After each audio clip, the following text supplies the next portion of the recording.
investigação do inconsciente, é a nossa principal ferramenta. Muitos espíritas são contra esse nosso trabalho de investigação do inconsciente ou regressão terapêutica. Por quê? Porque eles falam que a gente vai infringir na lei do esquecimento. Eles têm toda a razão. Mas, no nosso caso, a nossa investigação do inconsciente ou regressão terapêutica é feita pelos mentores espirituais, como diz ali a questão 399. São os mentores que comandam todo o processo. Eles vão ter acesso a essas informações de vivências passadas e só eles podem trazer a nós essas informações. Mas mesmo assim os espíritas não acreditam, acham que na prática não é bem assim. Isso tudo por quê? Por causa da terapia de vidas passadas, da TVP. Na TVP o terapeuta ele tem o poder de fazer isso, de levar a pessoa até onde ela quer, mas isso infringe a lei do esquecimento e algumas leis kármicas, como a gente falou no começo. Isso é uma coisa muito grave. Nada contra esse trabalho, é um trabalho bom, que ajudou várias pessoas. Inclusive o Mauro, ele veio da TVP. E ele fala que a psicoterapia reencarnacionista nada mais é que uma evolução da TVP. O que mais que a gente pode falar aqui sobre investigação do inconsciente? É o telão aqui na Terra. Telão, esse telão veio do filme Nosso Lar. Então, no Nosso Lar tem o telão ali, né? Então, a sugestão para que vocês assistam novamente esse telão. Esse telão não, o filme Nosso Lar.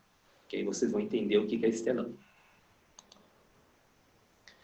Como é a ética dessa investigação do consciente? Como a gente acabou de falar, a recordação não deve ser direcionada nem pela queixa da pessoa, nem por o motivo do tratamento que a pessoa está procurando, e é o mentor que vai proporcionar esse acesso. Então, vamos citar um exemplo aqui, falando de fobia, pânico e depressão. A pessoa veio com essa queixa, vai ter fobia, tem pânico, tem depressão, tem tudo isso. Só que o mentor, muitas vezes, ele não vai mostrar exatamente qual a causa dessas queixas que a pessoa veio.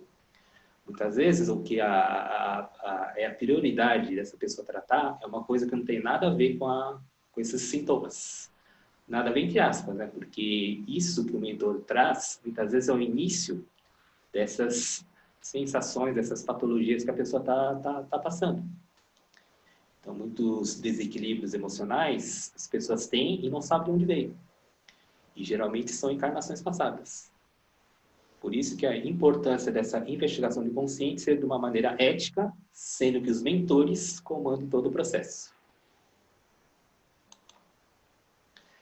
Então, como a ética é a parte 2, é nunca incentivar o reconhecimento de pessoas do passado. Então, essa lei do esquecimento é muito mais em relação ao reconhecimento de pessoas. Então, por exemplo, durante uma investigação de inconsciente, se vocês forem passar um dia,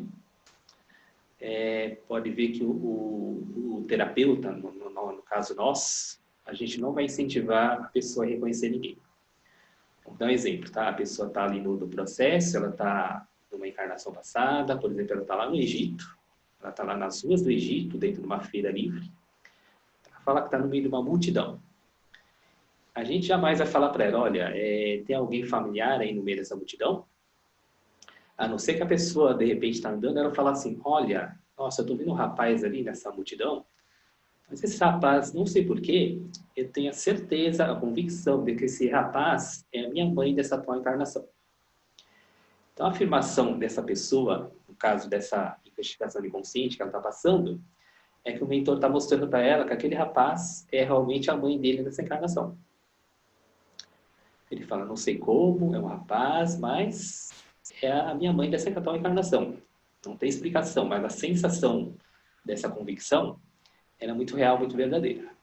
Então, nesse caso, é que o mentor está mostrando para a pessoa que tem que reconhecer realmente esse personagem que ela está vivenciando aí na investigação inconsciente. Então, nesses casos, quando há reconhecimento, é o que o mentor está mostrando. Essa investigação tem riscos? Tem riscos. Tem alguns riscos. Vamos lá. Risco físico. Por exemplo, se a pessoa tem algum problema cardíaco, de pressão arterial, pressão alta, pressão baixa, se ela sofreu algum AVC, alguma época da vida, ou se a pessoa tem uma idade avançada, vamos dizer acima de 70, 75 anos. Se for uma mulher que está gestante, também não é aconselhável passar, Por quê? Porque durante esse processo de regressão, de investigação do inconsciente, a gente passa por emoções muito fortes. Se a pessoa tiver algum problema mais sério, pode se agravar. Graças a Deus, a gente nunca teve conhecimento de pessoas que tiveram algum problema mais sério durante uma regressão. Então, para evitar esse tipo de coisa, a gente, logo na primeira conversa, a gente procura saber, né, se a pessoa tem algum problema, se ela toma uma medicação, se é uma mulher, se ela está gestante. No caso da gestante, por que não pode passar? Porque tem dois espíritos ali, na verdade, né? A mãe e o feto que ela está carregando. E aí, no caso, a pessoa tem algum problema físico, ela não vai poder passar pelo tratamento só por causa disso? Não. Aí a gente tem a opção de fazer uma investigação do inconsciente não pessoal, que seria a distância. Então, como seria isso? A pessoa traz alguém para representá-la, para passar pelo processo, alguém vai deitar por ela, ou a gente faz a distância mesmo. A gente elege alguém para que faça para essa pessoa, ela é não estando presente.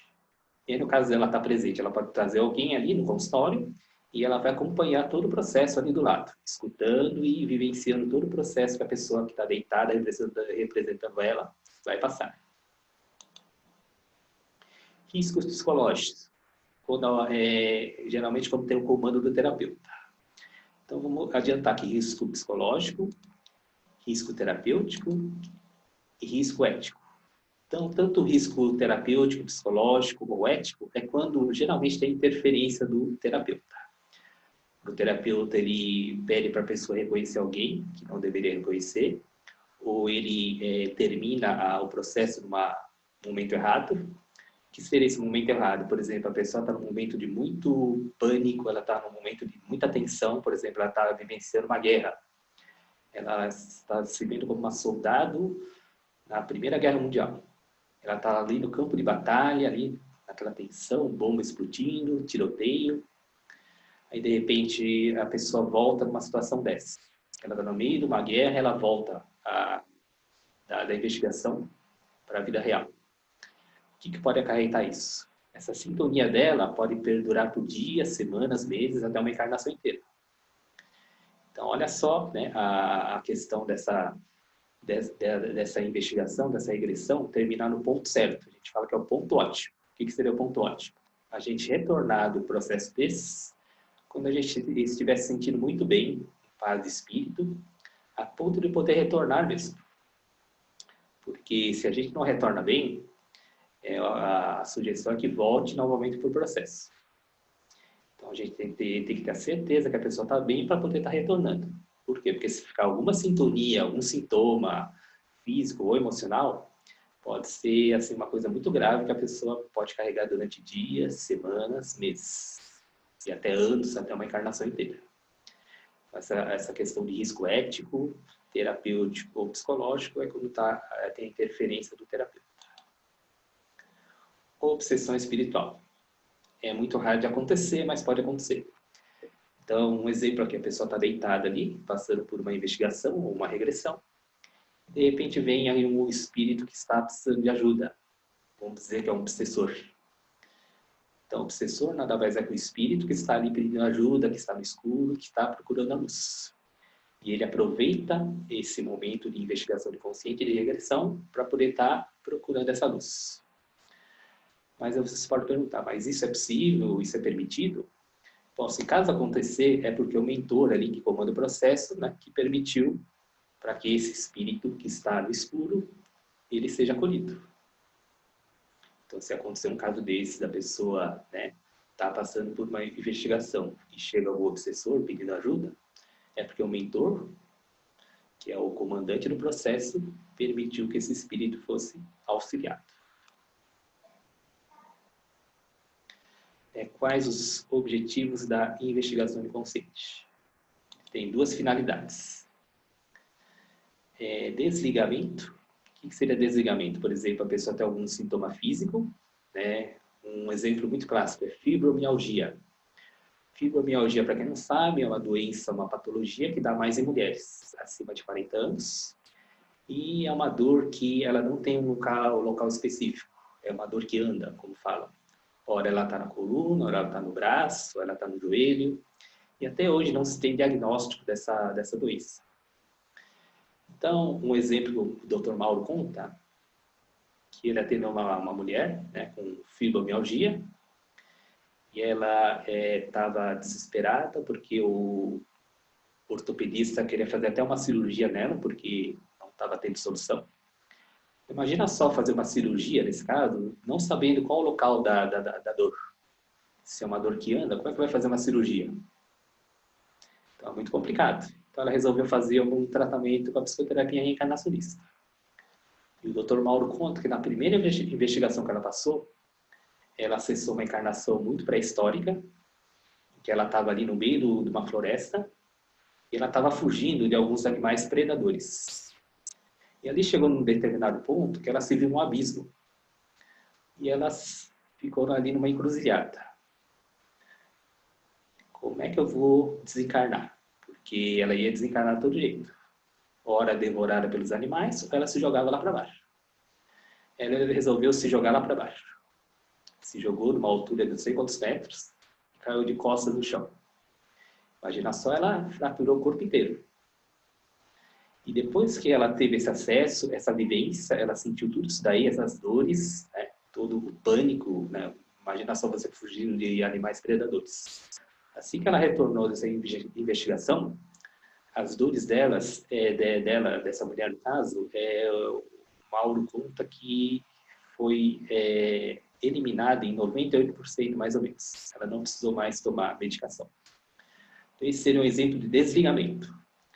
Ela foi até uma sessão, uma situação numa encarnação passada, vivenciou tudo aquilo, as dores, as sensações emocionais, pânico, né, dor, para poder estar desligando da tua encarnação.